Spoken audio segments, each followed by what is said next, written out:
Idukki ശാന്തൻപാറയിൽ CHR ഭൂമിയിലെ 800-ലധികം കാട്ടുമരങ്ങൾ മുറിച്ചു കടത്തി. അനധികൃത മരം മുറി നടന്ന സ്ഥലത്തിന്റെ ഉടമയ്ക്കെതിരെ വനംവകുപ്പ് കേസ് രജിസ്റ്റർ ചെയ്തു. പേത്തോട്ടി ഉച്ചിലുകുത്തിന് സമീപത്താണ് വ്യാപകമായ മരം മുറി കടത്തുണ്ടായത്. ഭൂമി പാട്ടത്തിനെടുത്തയാളും മരം മുറിച്ച തൊഴിലാളികളും ഉൾപ്പെടെ കേസിൽ പ്രതിയാകുമെന്ന് വനംവകുപ്പ് അറിയിച്ചിട്ടുണ്ട്.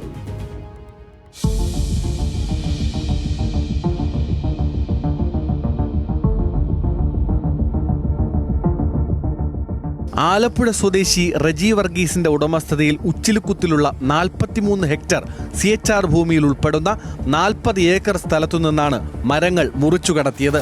വനം വകുപ്പാണ് അനധികൃത മരം മുറിച്ചു കടത്തൽ കണ്ടെത്തിയത്.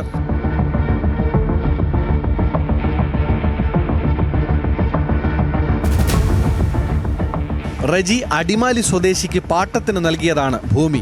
പാട്ടത്തിന് ഭൂമി നൽകിയതിനു പിന്നാലെ അനധികൃത മരം മുറിക്കൽ നടന്നുവെന്നാണ് കണ്ടെത്തൽ. ഇതോടെ സ്ഥലം ഉടമയ്ക്കെതിരെ വനംവകുപ്പ് കേസ് രജിസ്റ്റർ ചെയ്തു. ഭൂമിയുടെ ഉടമ റജി പാട്ടക്കരാറിന്റെ പകർപ്പ് ഹാജരാക്കുകയും മൊഴി നൽകുകയും ചെയ്തതിന്റെ അടിസ്ഥാനത്തിൽ ഭൂമി പാട്ടത്തിനെടുത്ത അടിമാലി സ്വദേശിയെയും മരം മുറിച്ച തൊഴിലാളികളെയും കേസിൽ പ്രതി ചേർക്കുമെന്ന് വനംവകുപ്പ് അറിയിച്ചു.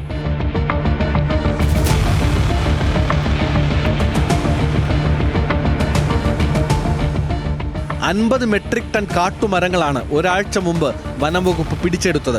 പ്രദേശത്ത് മണ്ണുമാന്തി യന്ത്രങ്ങൾ ഉപയോഗിച്ച് മണ്ണിളക്കുകയും കുളം നിർമ്മിക്കുകയും ചെയ്തിരുന്നു. ഏലം പുനഃകൃഷിയുടെ മറവിലായിരുന്നു വ്യാപകമായി കാട്ടുമരങ്ങൾ മുറിച്ചു കടത്തിയത്. CHR ഭൂമിയിലെ മരങ്ങൾ മുറിച്ചു മാറ്റുന്നതിന് അനുമതിയില്ല എന്നിരിക്കെയാണ് വലിയ തോതിൽ മരം വെട്ടി കടത്തിയത്.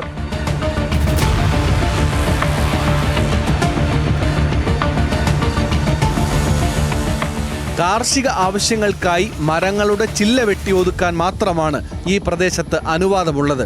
ആഞ്ഞിലി, മരുത്, ഞാവൽ, പ്ലാവ് തുടങ്ങി നിരവധി കാട്ടുമരങ്ങൾ പ്രദേശത്തു നിന്ന് മുറിച്ചു കടത്തിയിട്ടുണ്ട്.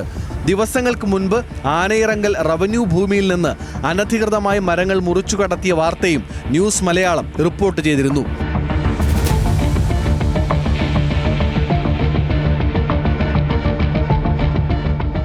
ന്യൂസ് മലയാളം, ഇടുക്കി.